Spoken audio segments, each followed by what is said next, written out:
Assalamualaikum warahmatullahi wabarakatuh. Baiklah teman-teman semuanya, saya mendapatkan bocoran lagi dari VR-VR sebelumnya tentang ilmu-ilmu tajwid. Ilmu tajwid yang keluar ketika ujian SKB, yaitu yang paling banyak saya baca yaitu tentang qalqalah, ada mad lain, dan juga ada ra tafkhim kalau tidak salah. Jadi yang pertama yang akan kita bahas yaitu tentang qalqalah. Qalqalah artinya adalah bacaan pada huruf-huruf dengan bunyi seakan-akan berdetik atau memantul. Tad, ab. Jadi itu dinamakan dengan qalqalah. Dan huruf-huruf qalqalah ada 5, yaitu ini. Da, ja, ba, to, dan ko. Itu huruf-huruf qalqalah. Selanjutnya, qalqalah itu dibagi menjadi 2 macam. Yang pertama, qalqalah sugro atau qalqalah kecil, yang itu huruf qalqalahnya terletak di tengah-tengah, di sini dan di sini. Bukan karena berhenti, tetapi memang huruf qalqalahnya matinya atau sukunnya ada di tengah-tengahnya. Mari kita dengarkan bunyinya. Tadrusun baqliha. Itu dinamakan dengan qalqalah sugro atau qalqalah kecil. Selanjutnya yang kedua ada qalqalah kubro. Qalqalah kubro yaitu hurufnya dimatikannya di akhir atau terletak di paling belakang. Ini watab. Itu adalah qalqalah kubro. Mari kita dengarkan. Tabbat yada abi lahabin wa tabb. Jadi qalqalah ini mudah sekali. Silahkan diingat-ingat lagi, kalau sugro di tengah-tengah, kalau kubro di akhir ayat. Selanjutnya, tadi juga ada soal dari VR teman-teman sebelumnya yang soalnya bertanya tentang idgham mislain. Idgham mislain itu tadi ada opsinya banyak, jadi perlu diingat. Idgham mislain itu sama juga dengan idgham mimi.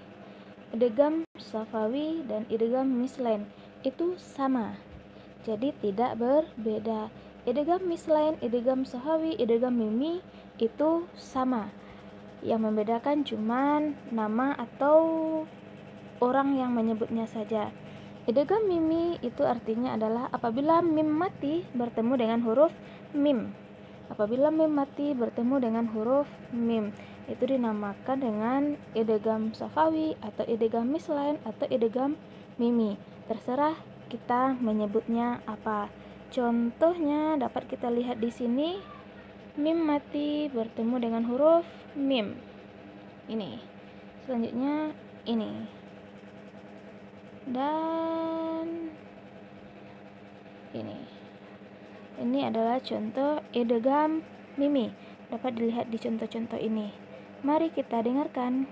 Mithlahum ma'ahum ajrahum marratain fi qulubihim marad wa in kuntum marda. Oke, itu tentang idgham mislain, idgham mimi. Yang itu artinya sama saja, tidak ada bedanya. Oke. Selanjutnya ra tafkhim.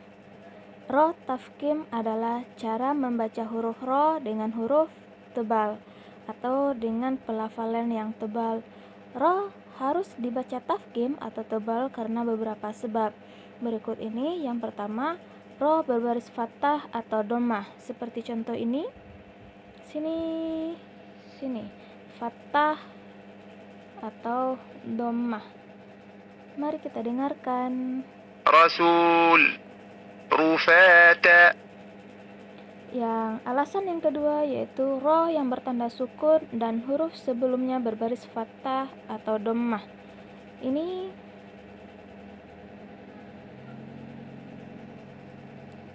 Mari kita dengarkan. ارتدوا يرضعن.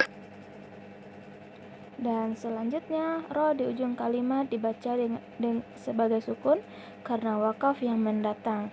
Juga diselangi huruf waw, mat waw atau alif yang bertanda sukun dan sebelumnya ada huruf yang berbaris fathah atau dhammah. Seperti contoh ini.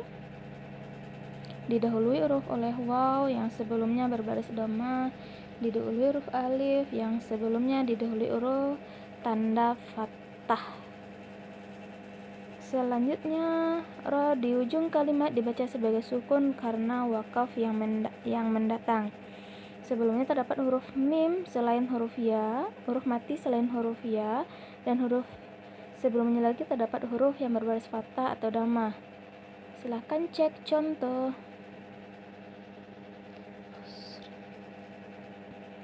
Dan ada beberapa syarat lagi.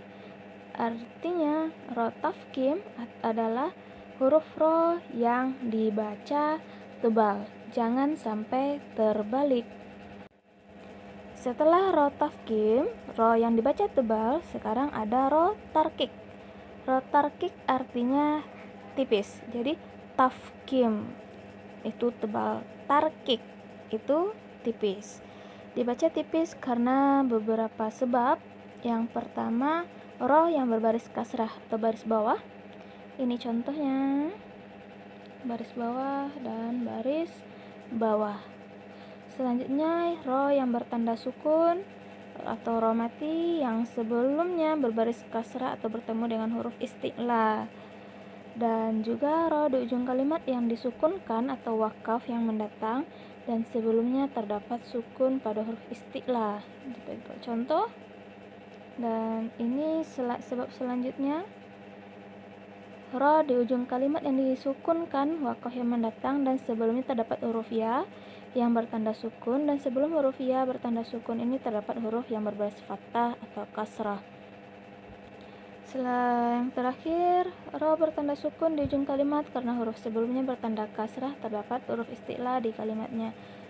Anzir qaumak. Jadi ingat saja, tafkim artinya tebal, tarkik artinya tipis, dan dipraktekkan ketika menjawab soal dengan membacanya. Kalau rasanya tipis berarti itu tarkik, kalau rasanya tebal berarti itu tafkim. Oke. Selanjutnya, matlin. Matlin atau mat lain terjadi di huruf berbaris atas, fathah atau dhammah, bertemu dengan huruf ya atau waw bertanda sukun, sedangkan di depannya lagi ada satu huruf yang dimatikan karena wakaf atau berhenti. Dalam penjelasan yang lebih mudah adalah bacaan miring lin bertemu satu huruf yang dimatikan karena wakaf atau berhenti. Matlin atau mat lain hanya terjadi jika berhenti. Cara membacanya bisa 2, 4, atau 6 harkat. Jika kita memilih 2, berarti sampai ayat-ayat selanjutnya apabila ada matlin harus kita baca sebanyak harkat yang pertama kita pilih. Kalau 2 berarti sampai akhir harus 2.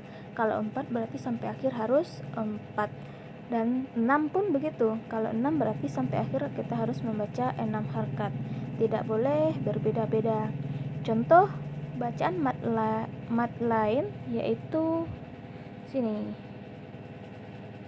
Ya, wow.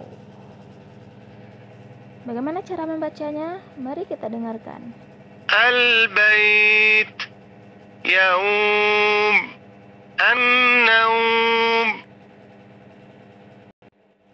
Oke, demikian dulu video kita malam hari ini. Ini adalah contoh-contoh beberapa penjelasan VR yang keluar di dalam grup-grup chat SKB yang bagi peserta yang telah selesai mengikuti ujian. Dan untuk kita yang masih belum ikut ujian, mari kita sama-sama bersemangat untuk mengikuti ujian tersebut. Mudah-mudahan tahun ini kita memiliki rezeki di sana. Dan untuk lebih jelasnya, materi ini saya ambil dari aplikasi Tajwid Lengkap. Jadi silahkan di-download biar lebih mudah untuk memahaminya. Di sini ada banyak, ada nun mati atau tanwin, mim mati, hukum idgham, dan lain-lainnya. Jadi, kalau mau lebih jelasnya, silahkan menuju Play Store dan di-download yang judulnya seperti ini.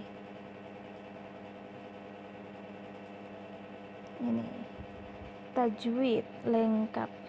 Oke, sekian, terima kasih. Mohon maaf atas segala kesalahan. Saya membuat video ini hanya untuk belajar bagi dari saya sendiri dan untuk berbagi untuk orang lain.